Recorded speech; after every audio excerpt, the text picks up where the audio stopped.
പക്ഷെ കമലാസന് എത്ര ലോറികളുണ്ട്? എനിക്ക് ലോറികളൊന്നുമില്ല. ഒന്നുമില്ലേ? അയ്യേ, എനിക്ക് 25 ലോറികളുണ്ട്. ലക്ഷ്മി ട്രാൻസ്പോർട്ട് സർവീസ് കമ്പനി സാറിന്റെ മകളുടെ പേരില. ഞങ്ങൾ പരമ്പരാഗതമായിട്ട് വലിയ ബിസിനസ്സുകാരാ.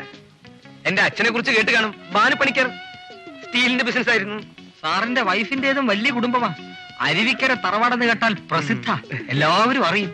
ദാഹിച്ച് വലഞ്ഞു കയറി ചെല്ലുന്നവന് ദാഹം തീർക്കാൻ ഐസിട്ട് പശുവും പാൽ കൊടുക്കുന്ന തറവാടാ. എന്തിനാ അതൊക്കെ ഇവിടെ പറയണേ? അവർക്ക് ടെക്സ്റ്റൈൽ ബിസിനസ്സാ. ഭാര്യ എവിടെ?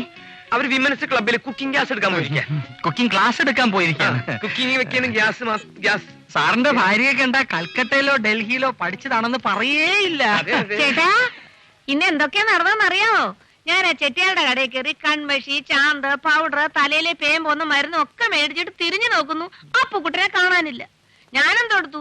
തൊട്ടടുത്തുള്ള ആര്യഭവാൻ ഹോട്ടലിൽ കയറി ഒരു ചായയും ഒരു ഗോതമ്പിന്റെ ഉണ്ടയും വാങ്ങിച്ചു നിന്നിട്ട് കുറെ നേരം വെയിറ്റ് ചെയ്തു.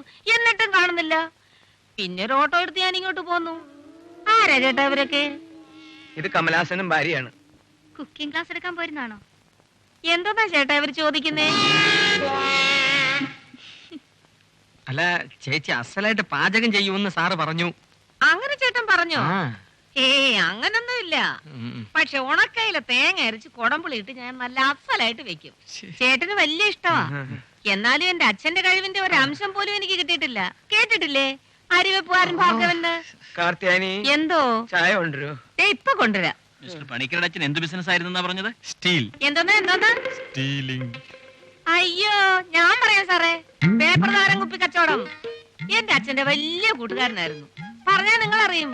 ടെലിഫോൺ കമ്പി മോഷണത്തിന് പണ്ട് ജയിലിലാക്കിയില്ലേ കമ്പി ജനാർദ്ദനൻ? ആ, കേട്ടിട്ടുണ്ട്. അത് തന്നെയാണ്. ഞാൻ പോയി ചായ ഇട്ടുണ്ട് വരാം.